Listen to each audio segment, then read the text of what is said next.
In the heart of Tulsa, Oklahoma, there once stood a neighborhood like no other.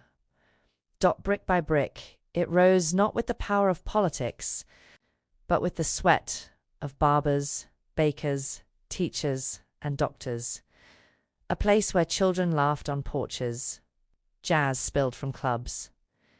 And black excellence wasn't an aspiration, it was reality. They called it Greenwood. The world called it Black Wall Street.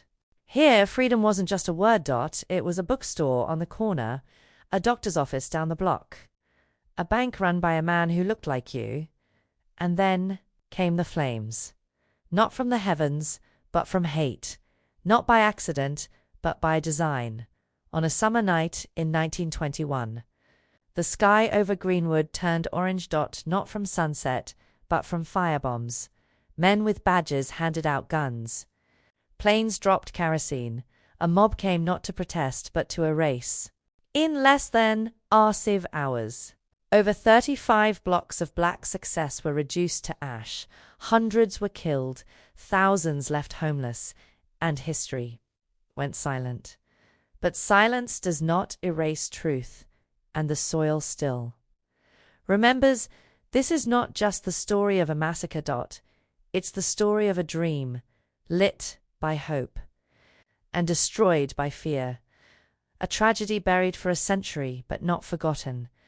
This is the story of Black Wall Street.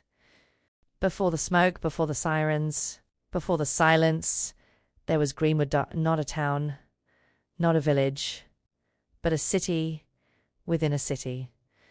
Tucked into the northern pocket of Tulsa, Oklahoma, it pulsed with life, black life, unapologetically proud, unshakably ambitious.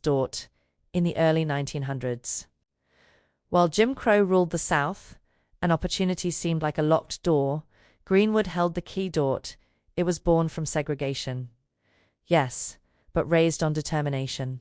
There were over 300 black-owned businesses on Greenwood Avenue alone, barbershops and beauty salons, banks and cafes, grocery stores, movie theaters. Even law offices and dental clinics. At the center stood the Stratford Hotel, one of the largest black-owned hotels in America. It boasted 54 suites, a banquet hall, and a rooftop view of black success. Doctors healed, lawyers defended, teachers taught, all within walking distance.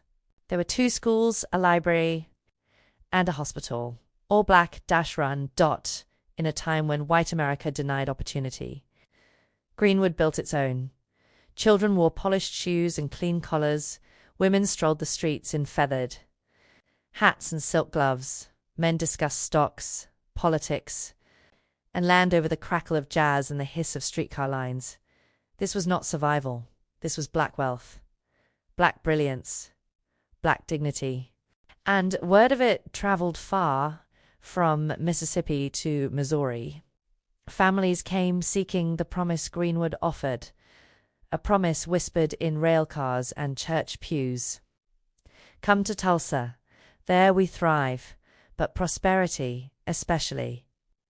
Black prosperity has always drawn eyes, and not all eyes look kindly, while Greenwood flourished.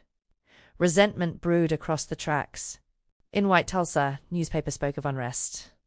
Whispers became warnings, not because Greenwood had done wrong, but because it had done so much right. Still, on the eve of destruction, Greenwood slept peacefully. Children tucked into bed. Shopkeepers balanced books. Dreams hung gently over rooftops, unaware that within hours, everything would burn. May 30th, 1921. It began with an elevator ride. One boy, one girl. One moment that would become a matchstick in dry grass. Dick Rowland, a 19-year-old black shoe shiner, stepped into the elevator of the Drexel building in downtown Tulsa. He needed the restroom, and in segregated Tulsa, the only one for black residents was upstairs. Operating the elevator that day was Sarah Page, a 17-year-old white elevator operator. What happened between those 4 metal walls remains unclear, even a century later. A stumble? A startled scream? A misunderstanding? There were no witnesses, no cameras, just shadows and silence. But by the time Roland exited the building, the narrative had already begun writing itself. The next morning, Tulsa's white-owned newspaper, the Tulsa Tribune, printed a now infamous headline, "Nab Negro for attacking girl in elevator." The story was short on facts, but long on provocation. Beneath it, an editorial allegedly called for a lynching, a call to arms cloaked in ink and hatred. That afternoon, Roland was arrested, but not charged. Sarah Page would later refuse to press charges, but the damage was already done. Outside the courthouse, a mob began to form. White men, armed and angry. They demanded Roland be handed over. Inside, the sheriff refused. He barricaded the top floor, determined to prevent a lynching. News of the growing mob reached Greenwood. Black veterans, many of them recently returned from World War I, gathered their rifles. They knew how. This story usually ended. A small group of them marched to the courthouse and offered protection. They were turned away. At first, but later that evening, as tensions boiled, a white man tried to disarm a black veteran. A gunshot rang out, then another, then dozens more. In the chaos, the crowd erupted. The spark had ignited the fire, and before the sun would rise again, Tulsa would burn. May 31st, 1921. The sky hadn't yet turned to dawn, but the nightmare had already begun. In the early morning darkness, the mob came marching. Many armed with rifles, shotguns, and pistols spilled into the streets of Tulsa. Some wore police badges, others were deputized civilians, handed weapons by local law enforcement, and told to go get a N********************. The lines between mob and militia blurred into one. They moved toward Greenwood with purpose, not to find Dick Roland, but to destroy the community that dared to thrive. Block by block, the violence escalated. Shots echoed through alleyways. Homes were broken into. Men were dragged from their doorsteps, beaten or worse. Black residents, caught off guard, tried to flee or fight back, but for every rifle they held, the mob had 10. Their neighborhoods were outnumbered, outgunned, and surrounded. Rumors spread like wildfire. Greenwood is arming for war. Negroes are killing whites. Reinforcements are coming from nearby towns. Fear-fed fury. Lies fueled bullets. A machine gun was mounted on a truck and pointed directly into Greenwood's main business district. Shots tore through windows, signs, and human flesh. Planes, yes. Airplanes began to circle overhead. Witnesses claimed they dropped turpentine-soaked rags, setting buildings ablaze from the sky. Others said they fired down on crowds fleeing for their lives. Fathers told their families to run and not look back. Mothers clutched children and disappeared into the countryside, barefoot and bleeding. And in the shadows of the city they built with pride. The people of Greenwood watched their world unravel. One flame, one shot, one scream at a time. The sun had not yet risen, but Greenwood was already drowning in smoke. This was just the beginning. At first, they thought it was thunder, a low rumble overhead, growing louder. But when they looked up, there was no storm. There were planes, private biplanes, civilian aircraft, commandeered for war, circling over Greenwood like vultures, and then the sky began to fall. Homemade firebombs, turpentine-soaked rags, wrapped in glass jars, dropped onto rooftops. Some were tossed by hand, others rigged with crude fuses. Witnesses described flaming balls of oil smashing through homes and churches. Smoke spiraled upward. Children screamed. One survivor, just a child at the time, later recalled, "I looked up and saw a man leaning out of a plane. He threw something. Then the roof next door was on fire. Then came the gunfire from above. Some planes began to shoot at fleeing residents. Men, women, children, those who had escaped the mob on the ground now found themselves hunted from the air. There was no safety. Flames spread faster than footsteps. One house caught fire, then 3, then 10, the grocery store, the dentist's office, the doctor's clinic, all turned to ash. Entire blocks of prosperity burned with no resistance. There were no firemen, no mercy, even the Mount Zion Baptist Church, a symbol of strength, built with years of fundraising, collapsed in fire and fury. Black Wall Street was being erased from above. As ash rained down and smoke choked the skies. Greenwood became a battlefield. But this wasn't war. This was annihilation. And above it all, the planes kept circling. A dream set ablaze, not by nature, but by neighbors. By dawn, Greenwood was unrecognizable.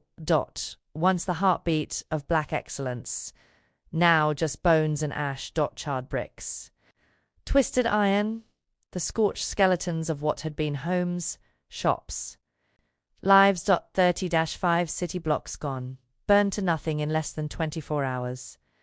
Survivors wandered through the rubble, barefoot, stunned, silent. Some searched for loved ones, some searched for God. Most found only smoke. Over 10,000 people left homeless. Entire families crammed into tents, if they were lucky. Others slept in fields under trees, on the very land that betrayed them. And then came the roundups. City officials didn't offer help. They offered barbed wire. Black residents were herded at gunpoint into internment camps, the fairgrounds, convention halls, open fields converted into makeshift prisons. To leave, you needed a white person to vouch for you, a signature, a sponsor. Freedom now came with a permission slip. And the dead? Some were buried in mass graves. Others were dumped into the Arkansas River. No full count was ever recorded. Some say 100 died, others say 300 or more. But numbers can't measure what was lost. A community wasn't just burned. It was silenced. The dreams that built Black Wall Street had been reduced to ashes and whispers, and the world, for the most part, looked away. No arrests. No convictions. No reparations. Just silence, the kind that settles after a massacre and stays. Justice never came. Not a single person was arrested for the massacre. Not one charged for the arson. Not one prosecuted for murder. And the insurance companies, they refused every claim because the destruction was deemed a riot, an act of civil unrest, not terrorism, not genocide. Over $1.8 million in property damage in $1,921. Zero compensation for the survivors. The pain didn't end when the fires died. It calcified into poverty, into trauma, into silence. The city of Tulsa never rebuilt Greenwood. Instead, it rewrote the maps, built highways over sacred land, erased names, erased memory. And the history books? They said nothing. For decades, the Tulsa Race Massacre was a whisper at best. Omitted from classrooms, ignored by officials, forgotten by design. Even survivors, the few who lived long enough to tell, feared speaking out, feared retaliation, feared being told they were making it up.